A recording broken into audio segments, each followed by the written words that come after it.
Jihad ada 4 macam. Jihad merupakan fardu kolektif, kewajiban kolektif. Pertama, itsbatu wujudillah, menyebarkan tauhid dengan argumentasi rasional maupun tekstual. Itu cara menyampaikannya. Wa iqamatu syariatillah, mencoba disiplin beribadah. Iqamatus shalah, siam, puasa dan seterusnya. Wal qitalu fi sabilillah, mempertahankan hak negara, memperkuat TNI supaya bisa mempertahankan keselamatan negara. Dan yang terakhir, wadaf udur masumin, memberi perlindungan kepada seluruh warga masyarakat yang baik-baik. Itu artinya tuh, wadaf udorori masumin, memberi perlindungan, menjamin perlindungan kepada warga masyarakat yang maksum, yang baik-baik, bukan pelaku kejahatan.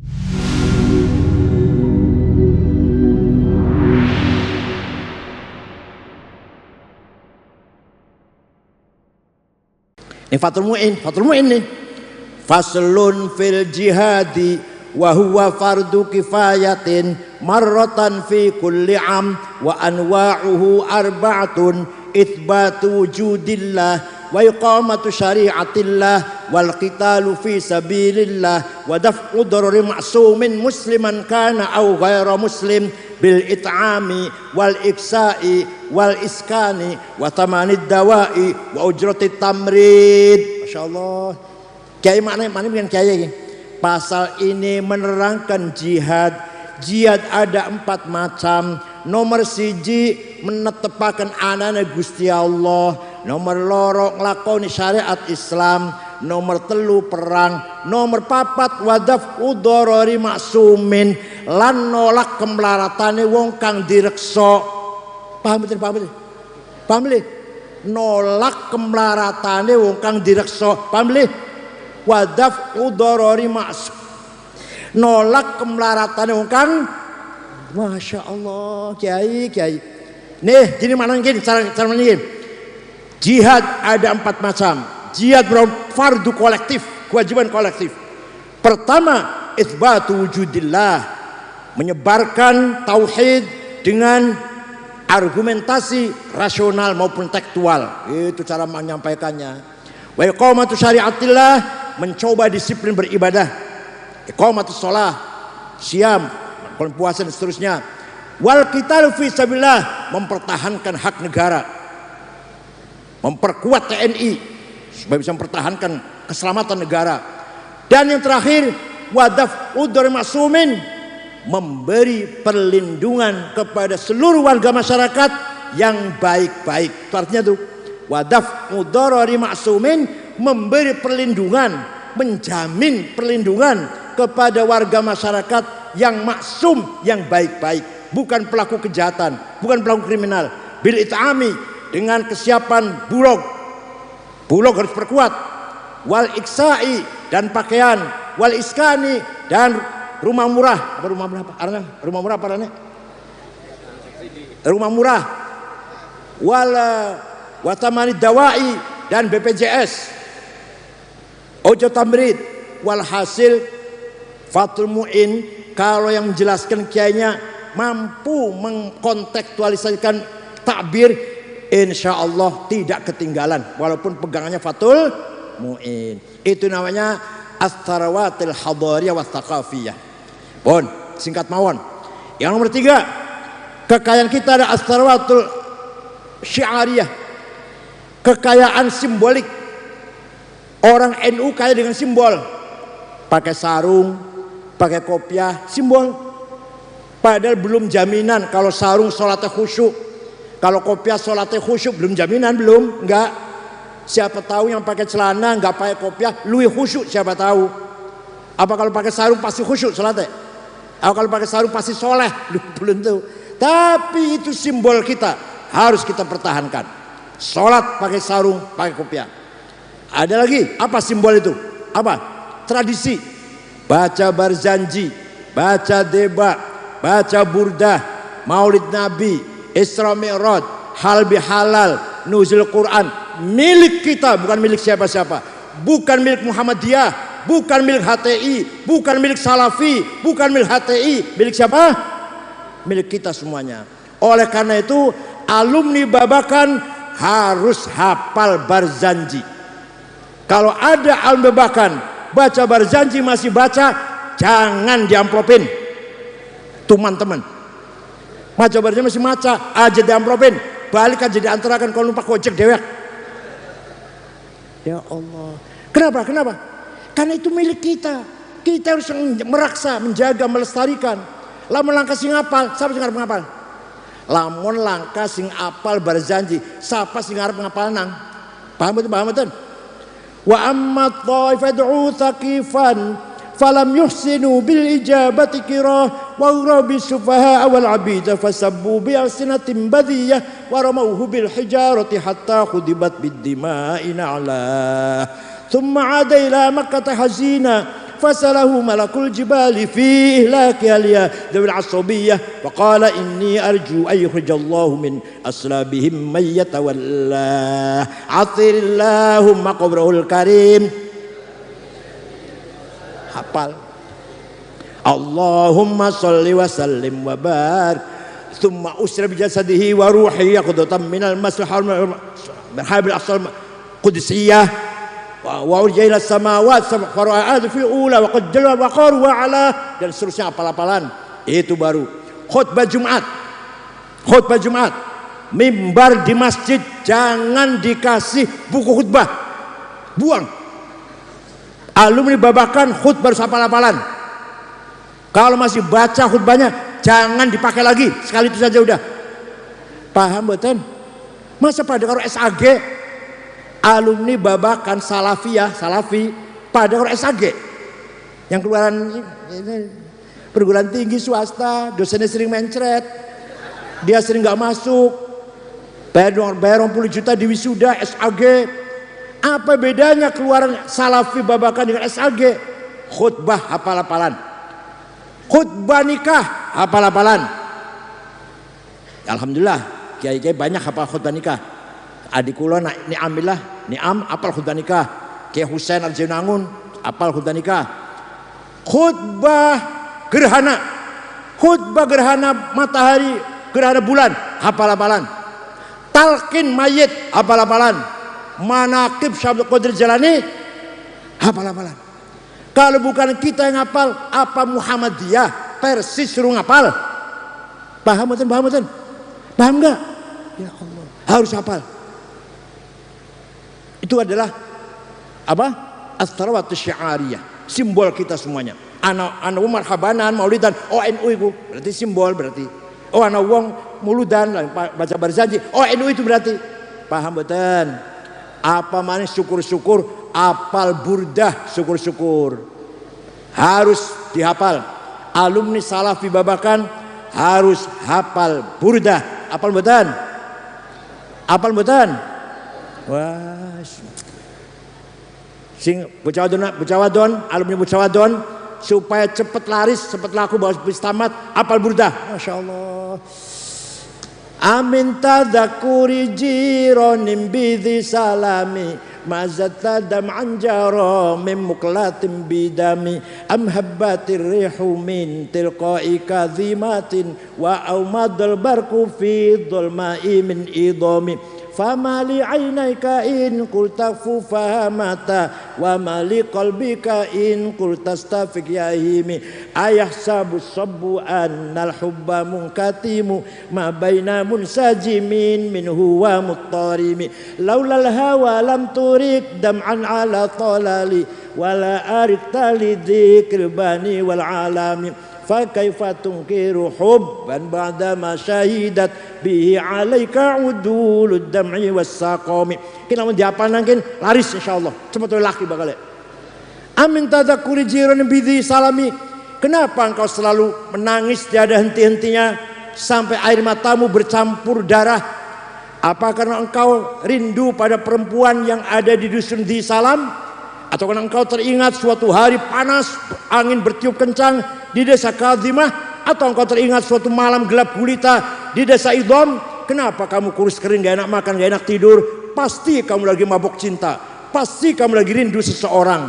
Jawabnya, na'am saro taifu man ahwa fa'arraqani wal hubbu ya'taridul ladzati bil alami ya laimi fil hawal udri ma'dziratan minni ilaika walau ansata lam talumi. Na'am, memang benar aku lagi rindu seseorang sampai rasa rinduku menjadi penyakit. Tapi kalau kalian tahu siapa yang sedang kurindukan, pasti kalian akan memakluminya. Siapa sih yang kamu rindukan sampai nangis bercampur darah tiada henti-hentinya? Yang sedang kurindukan adalah Muhammadun Sayyidul ni wathaqalai ni wal fariqaini min urbin wa min ajami nabiyunal amirun nahi fala ahadu abarra fi qawli la minhu wala na'ami huwal habibul ladzi likulli haulim minal ahwali muktahami. Apal burdah insyaallah urip ala barakatillah insyaallah. Paham betul? Singkat saja. Yang keempat, ini yang masih kita kurang. Tadi sudah diterangkan oleh Kiai Manaru. As-sarwatus siyasiyah. Kekayaan politik kita masih ketinggalan. Budaya kaya, kitab kuning kaya, Barzanji kita miliki, burdah, deba, simtud duror, selawatan, tahlilan, manakiban, punya kekayaan kita itu, apalagi tadi, apalagi sosial, kaya, jaringan sosial, jaringan alumni, apalagi kitab kuning, Fathul Mu'in, Fathul Wahab, Iqna,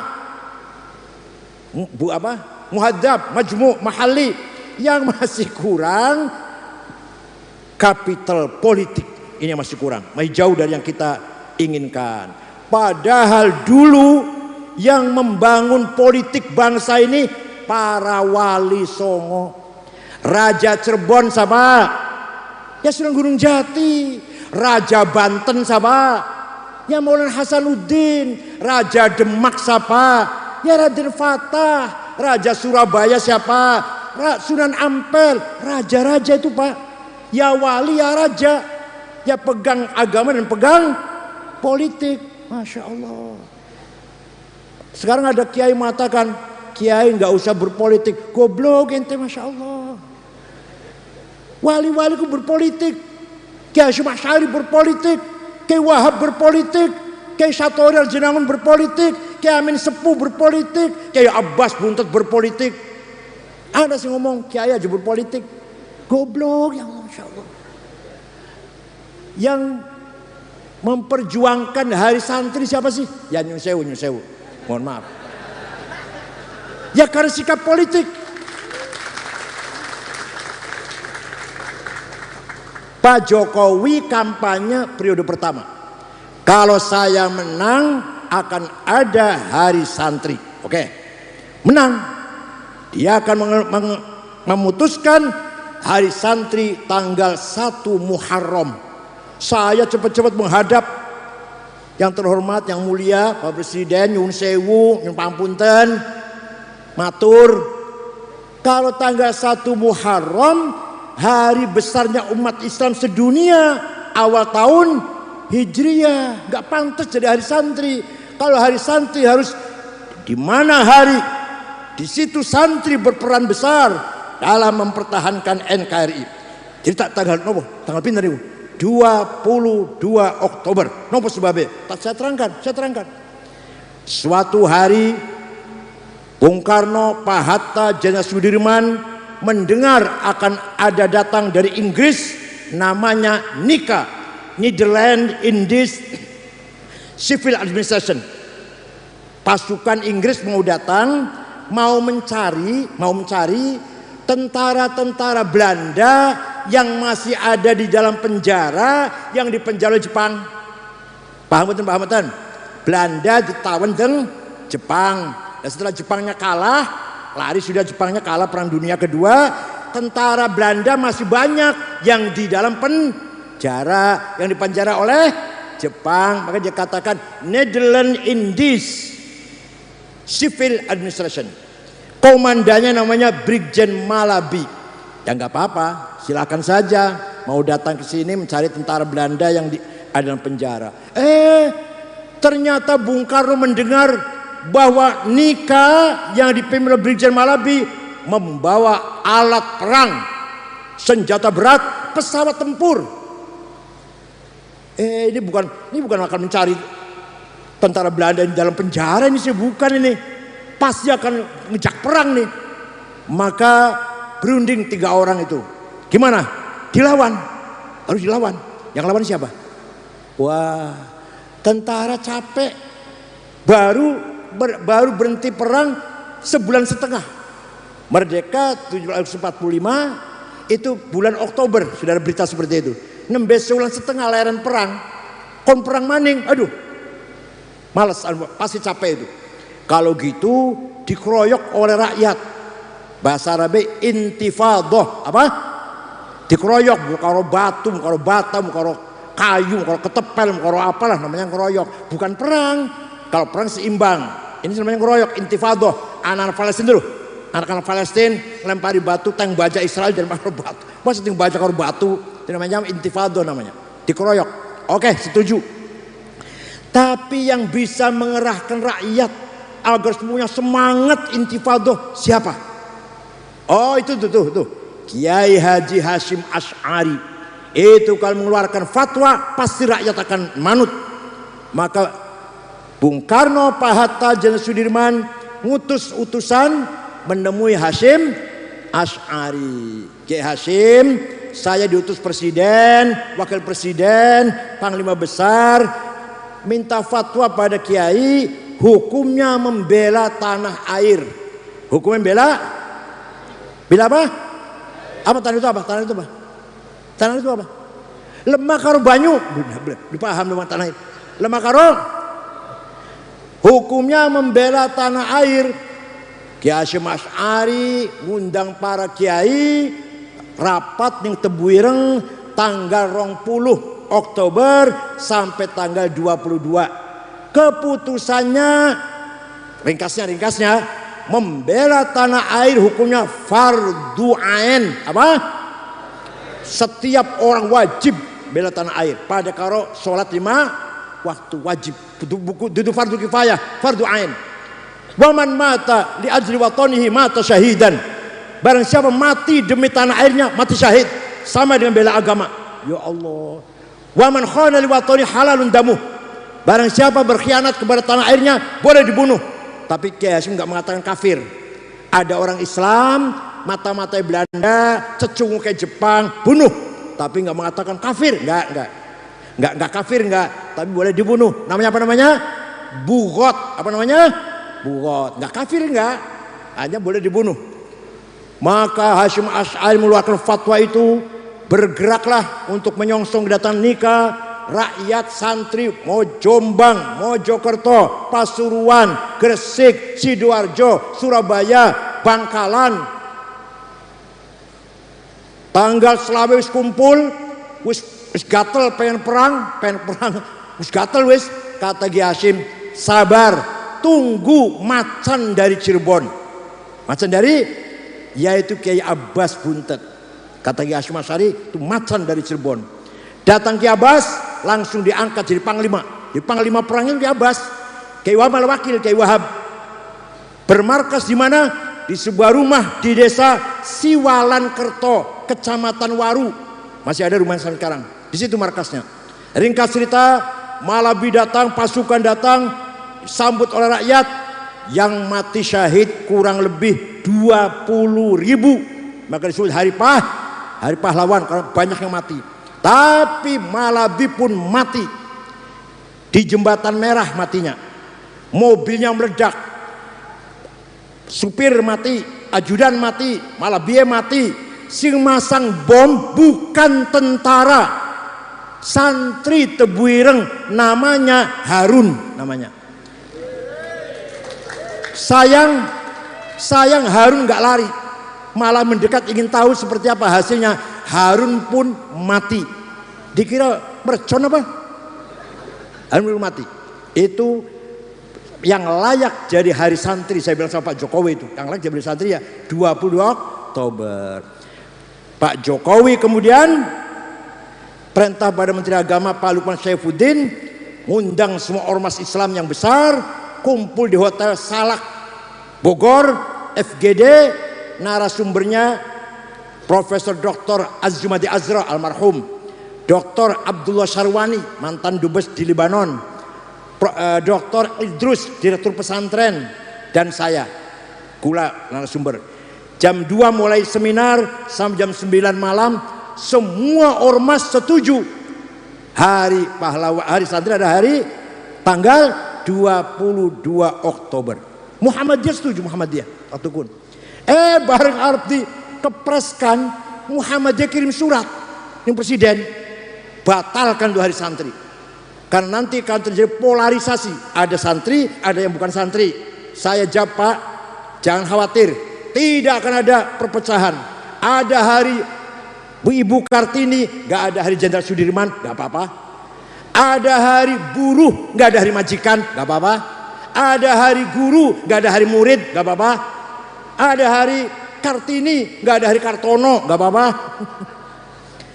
Kepres keluar nomor 22, nomornya dilalah pas. Keluarlah Kepres 22 menetapkan hari santri, ada hari santri nasional tanggal 22 Oktober. Itu merupakan legacy dari ya PBNU lah, kira-kira PBNU lah bareng-bareng. Alhamdulillah kita punya hari santri, berarti peran para kiai, peran para santri yang berjuang membela tanah air. Aizen Mustafa Tasikmalaya dipenggal kepalanya oleh Jepang, di Ancol dipenggal karena apa? Gak mau setor beras, gak mau setor padi. Kiai Ilyas Lumajang diberondong oleh Jepang. Kiai itu, Kiai Rukyat, bapaknya Kiai Ilyas Rukyat, diberondong lagi sholat tapi selamat. Kiai Ilyas selamat, si makmum kadang mati, jamaah kadang sing mati. Kiai Ilyas selamat, bukan Kiai Ilyas, Kiai Rukyat, bapaknya Kiai Ilyas. Walhasil jasanya para kiai, para ulama melawan penjajah sejak awal sampai merdeka, berarti luar biasa diakui oleh sejarah perjalanan sejarah negara Republik Indonesia. Ingat nih, adanya resolusi jihad bukan hanya itu, bukan hanya perjuangannya kiai itu di situ, bukan. Sejak awal kiai sudah berjuang melawan penjajah. Sampai-sampai model bapaknya Kulo, bapaknya Kang Arwani atau Kang siapa? Kang Azka, Ki Sherozi, bapaknya Kang Zamzami, Ki Amin, nggak bisa bahasa Belanda. Padahal 300 tahun Belanda di sini. Bapak saya bahasa Belanda sih jiwa beli ngerti. Selamat pagi bahasa Belanda apa? Beli ngerti, nggak ngerti. Ki Umar Kempek, nggak ngerti bahasa Belanda, mangan ya mangan bahasa Belanda. Padahal dijajah 350 tahun. Apa? Saking bencinya kepada Belanda. Bahasa Jepang, ayah saya nggak ngerti. Kiai-kiai nggak ngerti bahasa Jepang. Selamat pagi, selamat sore, selamat siang, apa bahasa Jepang? Nggak ngerti. Tidak mau ngerti. Apa? Karena saking bencinya terhadap penjajah. Coba orang Malaysia dijajah Inggris, bahasa Inggris semuanya. Orang India sampai sekarang bahasa resmi negara India Inggris sampai sekarang. Kan dijajah oleh Inggris. Orang Indonesia dijajah Belanda 350 tahun, tidak senang dengan bahasa penjajah, anti non cooperation, adamul musyarakah, tidak akan ada toleran bekerja sama dengan penjajah. Paham boten? Nah itu semangat anti penjajah digerakkan oleh para kiai pesantren, para santri, maka sudah layak negara kita punya hari santri nasional. Paham boten?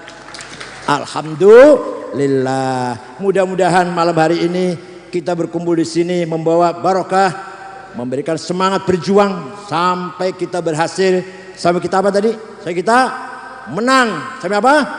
Kita menang. Kalah itu dosa, menang itu sugi itu melarat.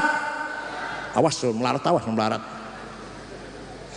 Syukron wadumtum fil khairi barakati wan najah. Allahumma ighfir almarhum Kiai Sherozi, aghfir lahu warhamhu wa'afi anhu waj'al jannata ma'wah. Allah in kana muhsinan fazid fi ihsanih wa in kana musibatan an sayyi'atih Allahumma ftah abwaab as-samaa'i li ruhi fa innahu 'abduka al-faqir ila rahmatika wa maghfiratik wallahu bi'ahmid thariq. Wassalamu alaikum warahmatullahi wabarakatuh.